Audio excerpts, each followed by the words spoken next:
신명기 11장 8절에서 17절까지의 말씀입니다.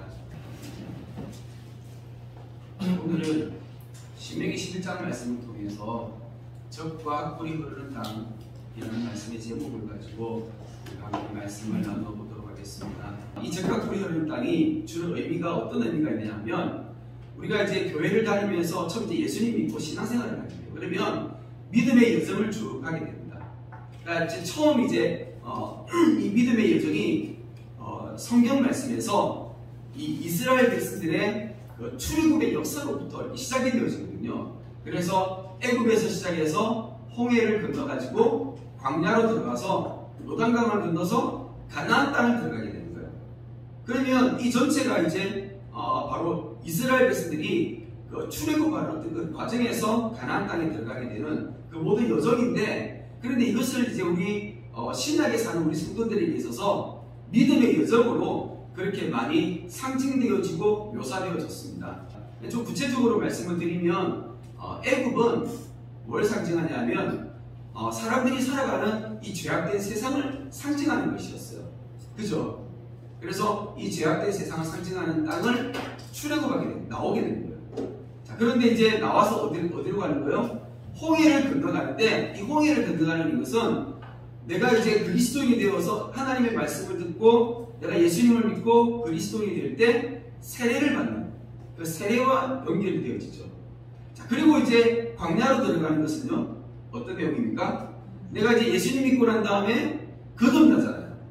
내가 거듭나서 어떻게 해요? 이제 그 말씀을 통해서, 거듭남을 통해서 이제 말씀으로 내가 이제 살아가게 되는데, 이것을 우리는 성화라고 얘기하죠. 성화.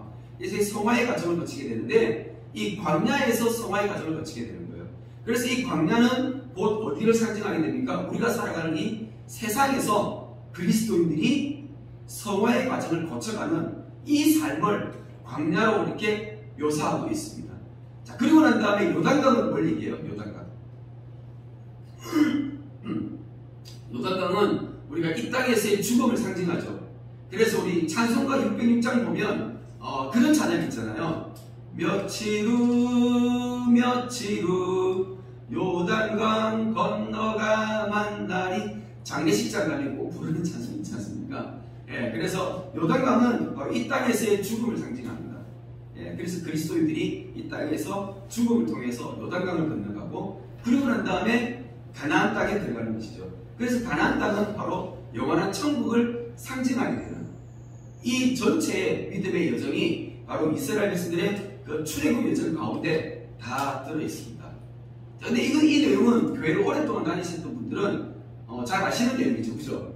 자, 오늘 제가 우리 성도님들과 함께 나누고 싶은 말씀은 어떤 말씀이냐면 바로 적과 꿀이 흐르는 땅입니다. 오늘 말씀을 통해서 한번 좀 살펴보도록 하겠습니다. 8절 말씀 보면, 그러므로 너희는 내가 오늘 너희에게 명하는 모든 명령을 지키라. 그리하면 너희가 강성할 것이요 너희가 건너가 차지할 땅에 들어가서 그것을 차지할 것이며, 말씀해 보니까 너희가 건너가서 차지한다는, 그러면 뭘 건너간다는 말인가요? 요단강을 건너간다는 것이죠. 이스라엘 백성들이 지금 이제 광야 생활을 끝내고 모세가 지금 이제 이스라엘 백성들에게 마지막으로 유언하는 거예요. 마지막으로 설교하는 거예요. 이 신명기 말씀은 모세가 죽기 전에 이스라엘 백성들에게 마지막으로 유언으로 남기는 그 설교의 말씀인데, 그런데 이 말씀 가운데 이스라엘 백성들에게 지금 요단강을 건너가게 되면 너희가 저 가나안 땅을 차지하게 될 거야. 자, 그런데 그것을 차지하게 되면 9절 말씀에 또 여호와께서 너희의 조상들에게 맹세하여 그들과 그들의 후손에게 주리라고 하셨다. 곧 적과 꿀이 흐르는 땅에서 너희의 날이 장구하리라 라고 하면서 이 가나안 땅을, 요단강을 건너가서 차지하게 된 그 땅을 적과 꿀이 흐르는 땅으로 그렇게 묘사하고 있습니다. 적과 꿀이 흐르는 땅이라는 이 표현에서 주는 어감이 굉장히 좀 크게 작용하는 것 같아요.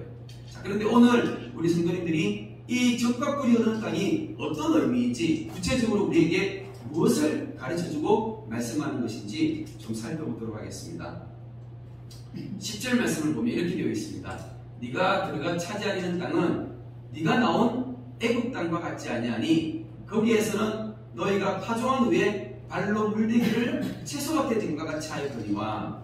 그러니까 이스라엘 백성들이 이제 요단강 건너가지고 가나안 땅에 들어가게 된 거예요. 근데 그 가나안 땅은 적과 꿀이 흐르는 땅은 뭐하고 다르다고요? 뭐하고 다르다고요? 원래 이스라엘 백성들이 살던 애굽 땅하고 다르다는 거예요. 어떻게 다른가? 중요한 것은 어떻게 다른가를 이해를 하셔야 돼요. 어떻게 다른가? 어떻게 다르냐면 이렇게 얘기하고 있습니다. 너희가 파종한 후에 발로 물대기를 채소밭에 된 것 같지 않다. 무슨 말이냐면 이런 거예요. 자, 저기 보면 이제 원래 애굽 땅은 이집트는 이렇게 생겼어요. 나일강이 쫙 흘러요. 여기 지도를 보시면, 그림을 보시면 나일강은 밑에서 아래에서 위로 흐르는 겁니다. 아래에서 위로 흐르는데, 자, 그런데 이 나일강이 전 세계에서 가장 긴 강 아시죠?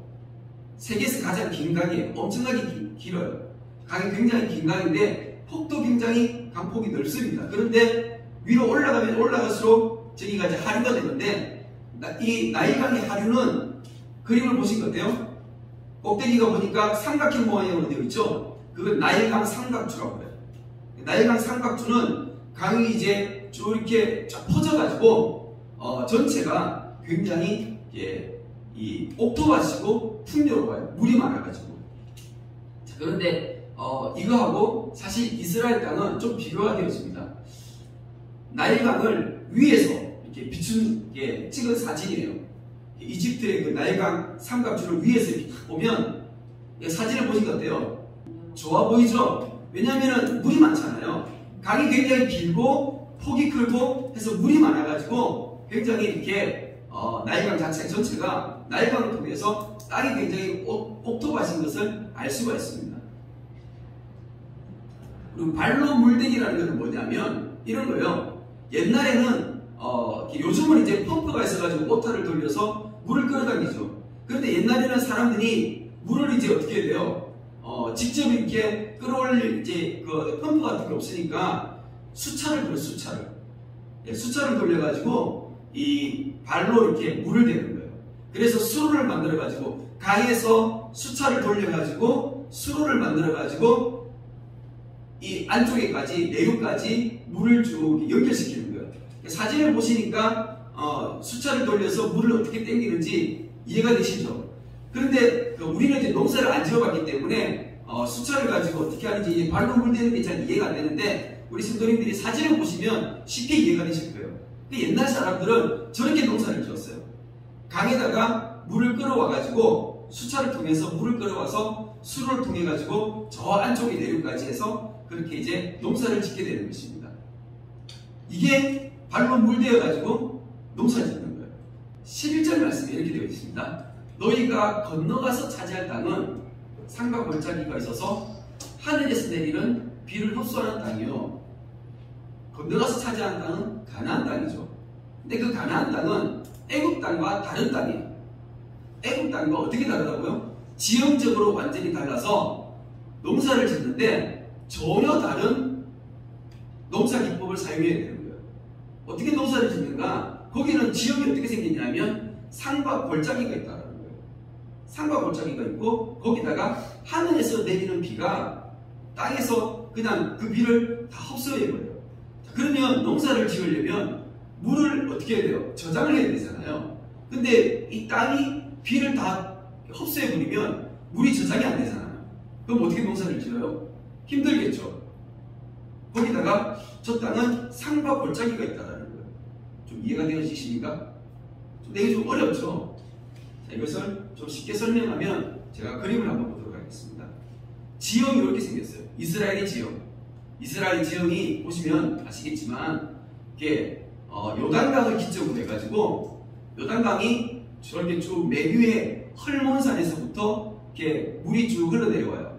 그래서 헐몬산에서 내려와가지고 어디로 가냐면 갈릴리로 가가지고 갈릴리에서 이렇게 저장이 되어지고 한번 그리고 난 다음에 갈릴리에서 다시 쭉 요단강을 따라 쭉 흘러내려가서 어디까지 가게 되면 맨 아래 사해까지 내려가게 되는 것입니다. 이게 이제 이스라엘의 지형이에요. 물이 흐르는 지형이고 서쪽은 왼쪽으로 보시면 저 땅은 이렇게 산으로 되어 있어요. 산지예요. 산지고 그리고 산지에서 이제 쭉 산 끄트머리 쪽으로 내려오게 되면 이제 평평한 평야가 조금 나오긴 합니다. 그게 이제 이스라엘 평야라는 곳인데, 그 이제 평야 바로 이제 다음이 바로 이제 바닷가가 지중해가 되는 곳이에요. 그래서 저게 이제 이스라엘의 지형이고, 남쪽에는요 유다 옛날에 유다 지파가 살았던 그 지형은 그냥 사막이에요. 성경에 보면 네게브 사막이라고 나와 있습니다. 이게 이제 이스라엘의 지형인데, 그것을 단면도 평평하게 보면 오른쪽 위에 보면 단면도가 나오잖아요. 단면도를 보시면 지중해가 이제 왼쪽에 있는데, 지중해가 해수면이 해수면. 지중해를 해수면으로 기점을 했을 때, 그때 예루살렘은 약 800m, 750m, 800m 정도 높이 있는 산인 거예요. 사람들이 어디 사는 거예요? 높은 산에 사는 사람들이 사는 거죠. 그리고 요단강은 어디에 있냐면, 요단강은 해수면에서부터 300m 내려가요.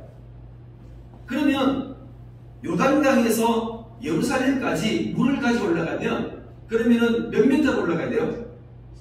300m에서 또 이렇게 800m를 더 올라가게 되면 얼마를 더 올라가야 돼요? 1100m를 더 올라가야지 사람들이 사는 곳까지 물을 가지고 올라갈 수 있게 되는 것입니다. 이해가 되어지십니까? 이게. 네. 자, 이스라엘의 지형을 좀 사진으로 보시면, 남쪽은요, 그러니까 이스라엘의 절반이에요. 이스라엘의 절반이, 남쪽은 네게브 사막으로 되어 있어요. 이런 지형이에요. 사막이에요. 이 이스라엘 땅입니다. 이런 데 사람이 살 수 있습니까? 굉장히 살기 힘든 땅이죠. 그 다음에 요단강이에요. 이게 요단강 사진인데, 요단강은 이렇게 생긴 강이에요. 강이 어때요? 보니까.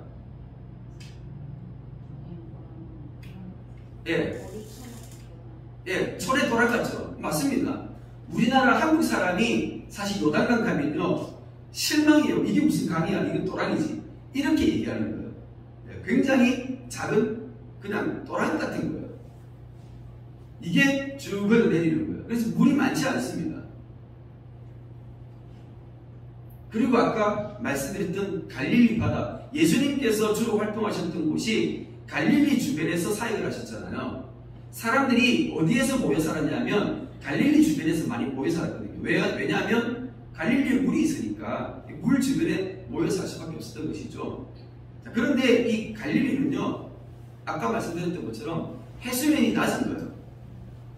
자, 이런 것들이 이스라엘의 지형인데, 이것을 먼저 이해를 하셔야지 적과 꿀이 흐르는 땅이 무슨 의미인지 바르게 이해할 수 있습니다. 자, 그러면 가나안 땅은 과연 사람이 살기 좋은 땅인가? 라는 질문을 드릴 수 있는데, 첫 번째는 보면 땅의 절반은 사막이고 절반은 산지지, 높은 산지예요. 거기다가 요단강과 갈릴리는 해수면이 낮아가지고 물을 끌어다가 쓸 수가 없어요. 요즘은 펌프를 돌려가지고 뭐 이렇게 물을 이제 낮은 곳에서 높은 곳으로 끌어올릴 수 있지만, 옛날에는 그런 게 없었잖아요. 아까 나일강 주변은 어땠습니까? 나일강은 아까 사진을 보니까 평평한 곳이죠. 나일강 삼각주 지역은 평평하잖아요. 평평하니까 원래 이스라엘 백성들이 살았던 그 고센 땅은 나일강 주변으로 해가지고 평평한 평야였어요. 그 평야였고 옥토였기 때문에 거기에서 이렇게 농사 짓기가 굉장히 수월했었습니다. 그런데 이스라엘 땅은요, 산지라 가지고 낮은 곳에서 물을 끌어다가 올릴 수 있는 그런 상황이 안 되는 거예요. 그럼 어떻게 농사 짓고 살죠? 이스라엘 백성들이 가나안 땅에 들어가서 어떻게 농사를 짓고 살 수 있을까요? 자, 그래서 이스라엘 백성들이 원래 모세가 이제 광야에 있을 때 12명의 정탐꾼을 보냈잖아요. 정탐꾼을 보냈을 때 그 12명의 정탐꾼이 그 가나안 땅을 정탐하고 돌아와가지고 그 땅에 대해서 이스라엘 백성들이 보고를 할 때 뭐라고 보고했냐면 이렇게 보고를 했어요. 민수기 13장에 보니까 이스라엘 자손 앞에서 그 정탐한 땅을 앞에가 있는데, 우리가 두루 다니며 정탐한 땅은 그 거주민을 삼키는 땅이요 라고 이렇게 보고했어요. 땅을 좋게 보고했나요? 나쁘게 보고했나요? 그 땅을 나쁘게 보고한 거예요. 악평한 거예요. 왜요? 가서 보니까 옛날에 우리가 살던 출애굽하기 전에 있던 그 애굽 땅, 그 고센 땅하고 비교하면 이 땅은 사람이 살 수 있는 땅이 아닌 거예요. 완전히 비교가 되는 거예요. 바보가 아닌 이상 그렇게 보이는 거죠. 그걸 악평하면서 뭐라고 표현했어요? 그 거주민을 삼키는 땅이라는 표현은 거기서 살게 되면 다 죽는다라는 거죠. 우리는 거기서 못 산다 이 말입니다. 왜 거기서 우리가 살 수 없는지를 이해하셔야 됩니다. 왜 이 사람들이 10명의 정탐꾼이 가서 그 땅을 보고 와가지고 그 땅을 악평했는지 그 이유를 아셔야 돼요. 왜 그런가요? 이 사람들이 예전에 애굽 땅에서 살았을 때 그때 살던 그대로 습관을 가지고 그리고 난 다음에 애굽 땅에서 살았던 그 사람들의 그 시각을 가지고 그 눈을 가지고 가나안 땅을 보았기 때문에 그런 것입니다. 가나안 땅을 볼 때 세상의 눈으로 바라보는 것이죠. 우리 성도님들 같으면 어떤 것을 선택하시겠습니까? 선택 1번은 이스라엘 땅이고 선택 2번은 이집트 땅, 애굽 땅입니다. 제가 일부러 위성사진을 가져왔어요. 이거는 3,500년 전에 성경에 쓰여졌던 그 위성사진이 아니고 지금 현재 위성사진이에요. 그러니까 지금 현재 이집트 땅을 위성사진으로 봐도 나일강 하부 쪽 어때요? 보니까 어떻습니까? 하늘에서 보니까 굉장히 땅이 어때요? 푸르고 옥토죠. 그런데 이스라엘 땅은 어때요? 사막이고 조금 이제 사람이 살만한 것도 푸른색이 보니까 짙푸른색이 어때요? 저 위쪽에 보니까 예루살렘 쪽 보니까 어떠세요? 그렇게 짙은 푸른색이 아니죠. 이해가 되시나요? 저기는 강수량이요. 이스라엘의 연 강수량은 우리나라 절반밖에 안 됩니다. 그러니까 비가 많이 안 와요. 비가 많이 오지 않습니다. 비가 적게 오는 지역이에요.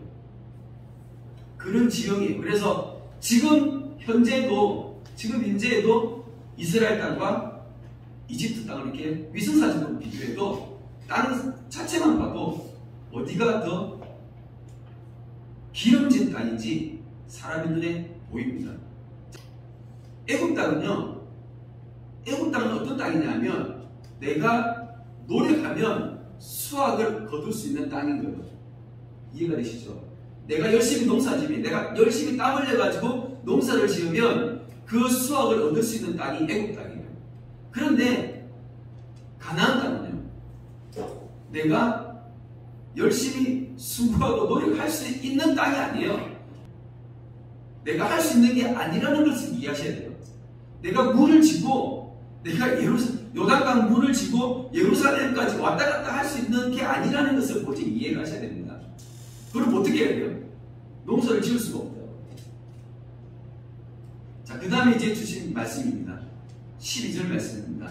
네 하나님 여호와께서 돌보아 주시는 땅이라. 하나님께서 우리를 들려보내시는 그 가나안 땅은요, 이런 땅이에요. 하나님께서 보살펴 주시는 땅이에요. 연초부터 연말까지 1년 되도록이죠. 네 하나님 여호와의 눈이 항상 그 위에 있다.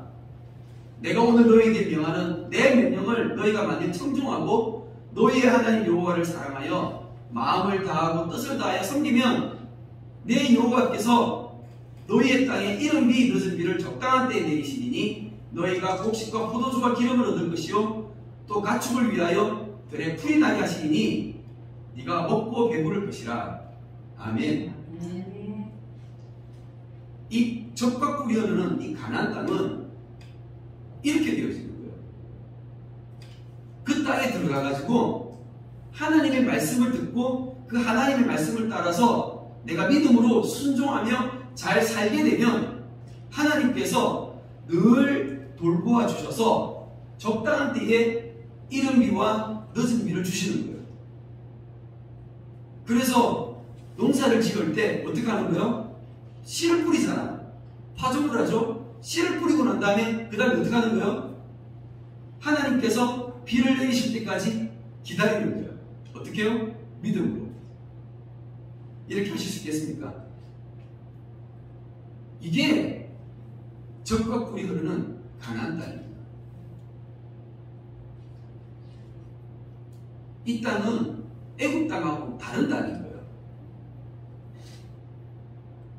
그래서 신기한 게 뭐냐면 이렇게 이른 비가 내리고 늦은 비가 내리게 되면 원래 저 이스라엘, 저 가나안 땅은 사막과 같이 척박한 땅이거든요. 그런데 신기하게도 저 땅은 비가 오잖아요. 비가 오게 되면 그냥 순식간에 땅 전체가 저렇게 초목으로 쫙 덮여가지고 푸른 땅으로 변해버려요. 그래서 저기서 양을 키우고 목축업을 할 수 있게 되는 것입니다. 굉장히 신비로운 땅이에요. 그러니까 그냥 평소에 보면 풀도 한 폭이 없고 메마른 땅이거든요. 메마른 땅에 어느 날 갑자기 비가 오게 되면 비가 오는 다음에 바로 풀이 자라가지고 양이 풀을 뜯어먹을 수 있는 그런 땅. 그리고 뿌리 씨앗이 자라나서 열매를 맺을 수 있는 그런 땅이에요. 굉장히 신비로운 땅인 것입니다. 16절 말씀에 이렇게 되어져 있습니다. 너희는 스스로 삼가라. 두렵건대 마음에 미혹하여 돌이켜 다른 신들을 섬기며 그것에 이스라함으로 여호와께서 너희에게 진노하사 하늘을 닫아 비를 내리지 아니하여 땅이 솟아를 내지 않게 하심으로 너희가 여호와께서 주신 아름다운 땅에서 속히 멸망할까 하노라. 그런데 제가 성경을 읽으면서 좀 의아했어요. 왜냐하면 이 17절 말씀을 보니까 하나님께서 이 가나안 땅을 뭐라고 표현하셨냐면 여호와께서 주신 아름다운 땅이라고 표현합니다. 여기서 아름답다라는 표현은 히브리어 말로 토브라는 단어가 쓰여졌습니다. 근데 히브리어로 이 토브라는 단어는 어떤 뜻이냐면 하나님께서 보시기에 좋은, 하나님께서 보시기에 아름다운 이런 의미예요. 그 이유는 뭐냐면 하나님의 백성들이 이 땅을 살아가면서 하나님 앞에서 믿음으로 그 말씀에 순종하고 살아가며 그 하나님 앞에서 순종하면서 살아가는 그 모습을 하나님께서 보시는 거예요. 그러니까 이 땅은 하나님 앞에서 믿음으로 살아가기에 좋은 땅인 거예요. 하나님 말씀에 순종하기 좋은 땅인 거예요. 그래서 이 땅이 하나님 보시기에 좋은 땅인 거예요. 그런데 이 땅을 우리가 그냥 성경을 번역해 볼 때 여호와께서 주신 아름다운 땅이라고 했을 때 단순히 그냥 아름다운 땅은 우리는 어떻게 보여요? 내 눈에 보기에 아름다운 거잖아요. 내 눈에 보기에 좋은 거잖아요. 그런 생각과 가치관으로 이 말씀을 그대로 대하니까 젖과 꿀이 흐르는 땅이 어떻게 들려져요? 그 땅이 풍요로운 땅이고 아름답고 좋은 땅으로 우리에게 어감이 그렇게 느껴지는 거예요.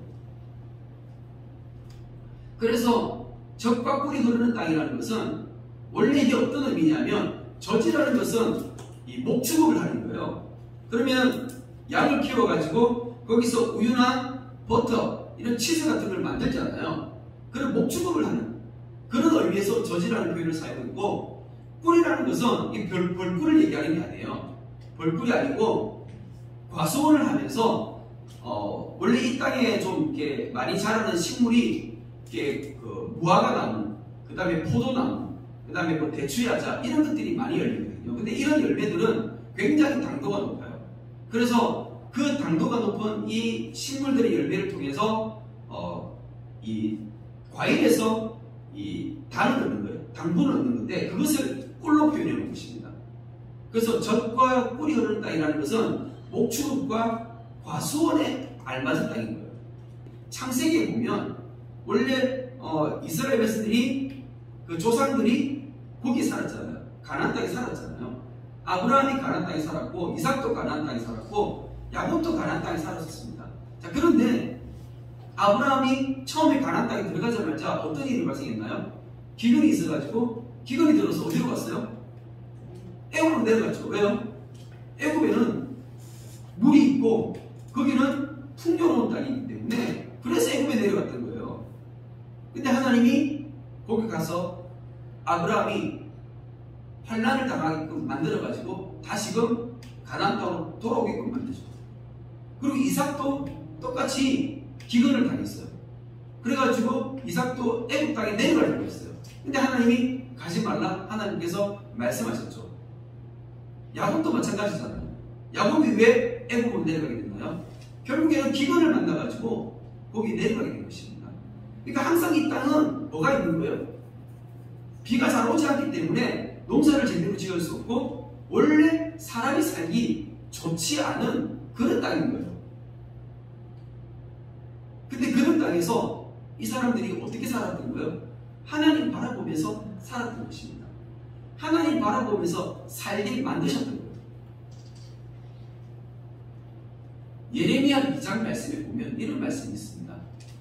내 백성이 두 가지 악을 행하였나니 곧 그들이 생수에 거론되는 나를 버린 것과 스스로 웅덩이를 판 것인데 그것은 그 물을 가두지 못할 터진 웅덩이들이니라. 무슨 말인지 이해가 되어지시죠? 그러니까 이스라엘 백성들이 그 가나안 땅에 들어가 살면서 그곳에서 두 가지 악을 행했다는 것이에요. 어떤 두 가지 악일까요? 첫 번째는 하나님을 버린 거예요. 하나님 떠난 거예요. 하나님 떠나서 우상을 만들어 놓고 그 우상을 섬긴 거죠. 이 바알과 아세라 이런 우상들은 뭐예요? 바로 농사를 짓는 농사의 신인 것입니다. 하나님 섬기지 않고 우상을 섬겼던 것이죠. 그리고 그곳에서 이스라엘 백성들이 어떻게 살려고 하는 거예요? 자기 힘으로, 내 힘으로 바둥바둥 해가지고 내 힘으로 살아보려고 하는 거예요.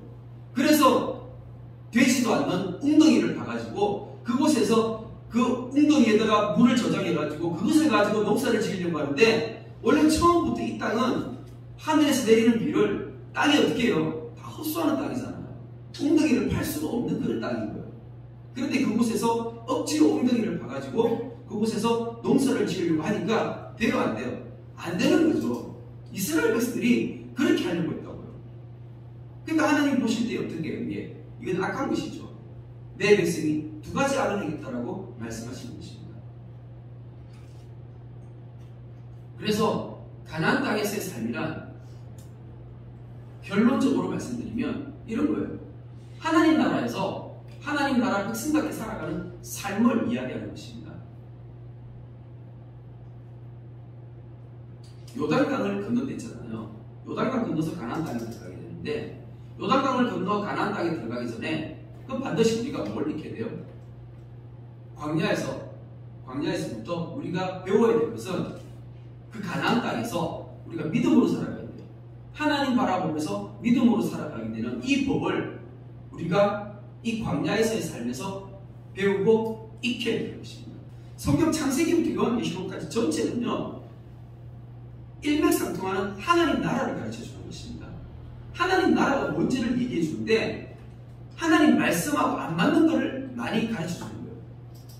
그러니까 우리 신부님들이 오해하는 거죠. 적과 꿀이 흐르는 땅은 풍요와 번영을 상징하는 게 아니었어요.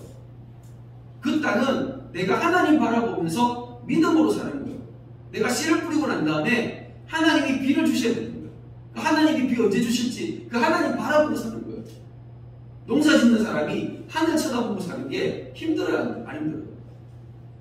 무지무지 힘든 것이죠. 그렇지 않나요? 그런데 애국 땅은 바로 옆에 큰 강이 흐르는 거예요. 근데 거기는 평야거든요. 그냥 수차를 가지고 발로 물을 대가지고 수로를 따라서 쭉 물을 끌어다가 당겨가지고 농사를 지을 수 있으니까 굉장히 편안하게 수월하게 농사를 지을 수 있게 되는 것입니다. 사람의 힘으로 농사를 지어서 열매를 맺을 수 있는 거예요. 가나안 땅은 그렇지 못한 거예요. 내 힘과 내 노력으로 뭔가를 할 수 있는 게 그런 게 아닌 거예요. 우리가 잘 아는 말씀입니다. 가인과 아벨이 제사를 드렸어요. 가인과 아벨이 제사를 드렸을 때 가인의 제사는 하나님 받지 않으셨고 아벨의 제사는 하나님 받으셨어요. 왜요? 왜 가인의 제사는 안 받으시고 아벨의 제사만 받으셨을까요? 그 이유가 있겠죠. 우리가 성경을 통해서 잘 이해할 수 있습니다. 충분히 그 말씀을 이해할 수 있습니다. 가인은요 내가 힘쓰고 애쓴 그 수확물을 하나님 앞에 가지고 와서 제물로 바쳤습니다. 어떻게 바쳤을까요? 하나님, 내가 열심히 수고한 것을 하나님 앞에 지금 드립니다. 하나님 받아주세요. 라는 것이죠. 그런데 아벨은요, 양의 첫 새끼를 가져와서 하나님 앞에 제물로 바쳤습니다. 양의 첫 새끼는 아벨이 열심히 수고했을까요? 물론 양치는 수고도 있겠죠.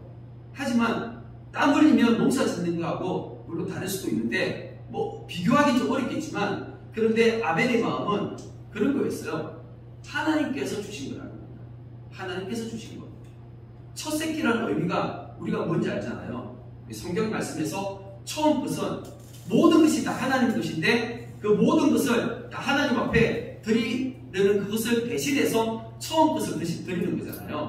따라서 양의 첫 새끼를 드렸다는 것은 양을 치면서 그 양의 모든 새끼들이 나왔는데 그 모든 것들을 하나님 앞에 대표로 첫 새끼를 드렸다는 거예요. 하나님이 다 주신 겁니다. 모든 것이 다 하나님의 것입니다. 모든 것이 다 하나님의 은혜입니다. 라는 그런 마음으로, 감사하는 마음으로 아벨은 제사를 드렸던 것이고, 가인은 하나님, 내가 열심히 땀을 내가지고 수고해가지고 농사 지어서 그 수확한 것을 내가 하나님 앞에 지금 드리는 거예요. 누가 수고한 거예요? 내가 수고한 거예요. 내가 노력한 거예요. 내가 노력하고 내가 수고한 것에서 열매를 가져와서 하나님 앞에 드리는 거예요. 감사가 없는 것이죠. 아벨의 제사는 모든 것이 하나님의 것이기 때문에 감사의 마음으로 드리는 것이지만, 가인의 제사는 그 제사 안에 감사가 없었던 거예요. 이것은 결국 믿음인 것이죠. 믿음의 차이예요. 히브리스 기자가 아벨은 믿음으로 제사를 드렸고 가인은 믿음이 없었던 거예요. 그렇게 표현했습니다. 젖과 꿀이 흐르는 땅은 하나님을 믿고 신뢰함으로 하나님의 은혜 가운데 사는 땅인 것입니다. 이 말씀이 이해되어지셔야 되고, 이 말씀이 내 마음 가운데 믿음으로 받아들이셔야 됩니다. 우리가 삶을 살아갈 때 이 땅에서 어떻게 살아야 되는가? 믿음으로 살아야 되는 거예요. 삶의 순간순간 하나님께서 채워주시는 것들을 체험하고 경험하는 거예요. 지난 10수년 동안의 그 삶의 간증들을 제가 다 얘기할 수가 없어요. 하지만 분명한 것은 그 삶의 순간순간마다 하나님께서 채워주시고 하나님께서 인도해 주셨던 것들은 제 삶의 많은 간증거리로 제 마음속에 남아 있습니다. 이스라엘 결국 멸망했잖아요. 멸망했는데 어떻게 멸망했습니까? 기근으로 멸망했나요? 아니면 외세의 침략에 의해서 멸망당했나요? 외세의 침략에 의해서 멸망당했죠. 저는 말씀을 보면서 그런 생각이 들더라고요. 분명히 하나님께서 겁주셨거든요. 엄청 막 강하게 겁주셨거든요. 니들이 우상을 섬기고 내 명령을 제대로 지키지 않으면 내가 너희들 반드시 멸망시킬 거야. 하나님께서 막 그렇게 겁주셨어요. 뭘로요? 내가 이른 비와 늦은 비를 내리지 않으면 너희들 끝장이야. 하나님 분명히 그렇게 말씀하셨잖아요. 그런데 참 신기하게도 이스라엘 백성은 기근으로 멸망당하지 않았습니다. 그게 어떤 의미죠? 비록 이스라엘 백성들이 하나님의 말씀 앞에 제대로 살지 못하더라도 하나님께서는 끝까지 참고 인내하시고 기다리셨던 거죠. 이스라엘 백성들이 회개하고 돌이키기를 하나님께서는 끝까지 참고 인내하고 기다리시면서 하나님께서는 결코 기근으로는 멸망시키지 않으셨어요. 중요한 것은 하나님은요, 오랫동안 참으시지만 끝까지 참으시는 분은 아니시라는 것을 기억하셔야 됩니다.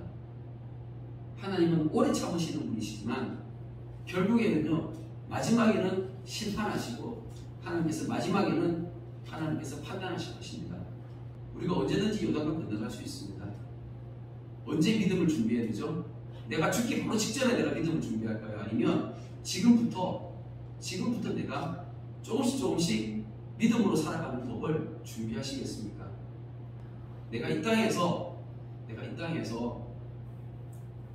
하나님 앞에서 그렇게 믿음으로 바르게 살기에 하나님께서 나를 보시면서 내가 살아가고 있는 이 땅이 우리 교회가 아름다운 땅이 되는 것이고 아름다운 교회가 되어지는 것입니다. 하나님께서 주신 이 아름다운 땅에서 우리가 영원한 삶을 누리며 살아갈 수 있는 복된 성도님들 다 되시기를 축복합니다. 아멘. 사랑의 하나님 감사합니다. 하나님 우리 주님의 교회를 사랑하셔서 오늘도 말씀을 통하여서 젖과 꿀이 흐르는 땅에 대해 말씀하시고 가르쳐 주시니 감사를 드립니다. 젖과 꿀이 흐르는 땅은 믿음으로 살아가는 땅임을 깨닫게 하여 주시옵소서. 오직 믿음으로 하나님만 바라보며 살아가는 땅임을 깨닫게 하여 주시옵소서. 결코 내 힘으로 아무것도 할 수 없는 땅이라는 것을 깨닫게 하여 주시옵소서.